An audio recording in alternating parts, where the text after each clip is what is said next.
Classical mechanics অনুসারে আমরা কোনো বস্তুর অবস্থান এবং ভরবেগ মানে পজিশন এবং মোমেন্টাম কিন্তু একই সঙ্গে নির্ভুলভাবে পরিমাপ করতে পারি, ঠিক আছে। কিন্তু কোয়ান্টাম মেকানিক্স অনুসারে, কোয়ান্টাম মেকানিক্স যেহেতু মাইক্রোস্কোপিক পার্টিকেলের ক্ষেত্রে প্রযোজ্য, মাইক্রোস্কোপিক ওয়ার্ল্ডের ক্ষেত্রে প্রযোজ্য, তাহলে কোয়ান্টাম মেকানিক্স অনুসারে কোয়ান্টাম মেকানিক্সের হাইসেনবার্গ আনসার্টেনটি প্রিন্সিপাল মানে হাইসেনবার্গের অনিশ্চয়তা নীতি অনুসারে বলা হচ্ছে কোনো গতিশীল আণুবীক্ষণিক কণার অবস্থান এবং ভরবেগ একই সঙ্গে নির্ভুলভাবে পরিমাপ করা যায় না। যদি আমরা অবস্থানটাকে নির্ভুলভাবে পরিমাপ করতে চাই তাহলে কিন্তু ভরবেগ নির্ণয়ে একটা ত্রুটি তৈরি হবে এবং ব্যাপারটা ভাইস ভার্সা। তাহলে আমরা একটু যদি ক্রিটিক্যালি মাথা ঠান্ডা করে ভাবি কেন অবস্থান এবং ভরবেগ একই সঙ্গে পরিমাপ করা যাচ্ছে না মাইক্রোস্কোপিক পার্টিকেলের ক্ষেত্রে, সেটার কারণটা হচ্ছে ডি ব্রগলি হাইপোথিসিস মানে ওয়েভ পার্টিকেল ডুয়ালিটি।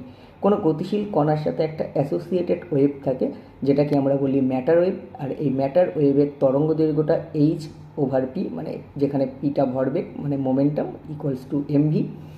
তাই এই যে ল্যামডা ইকুয়ালস টু h/mv এই সূত্রটা অনুসারেই কিন্তু আমরা বলতে পারি যে কোনো মাইক্রোস্কোপিক পার্টিকেলের অবস্থান এবং ভরবেগ কিন্তু একই সঙ্গে নির্ণয় করা অসম্ভব।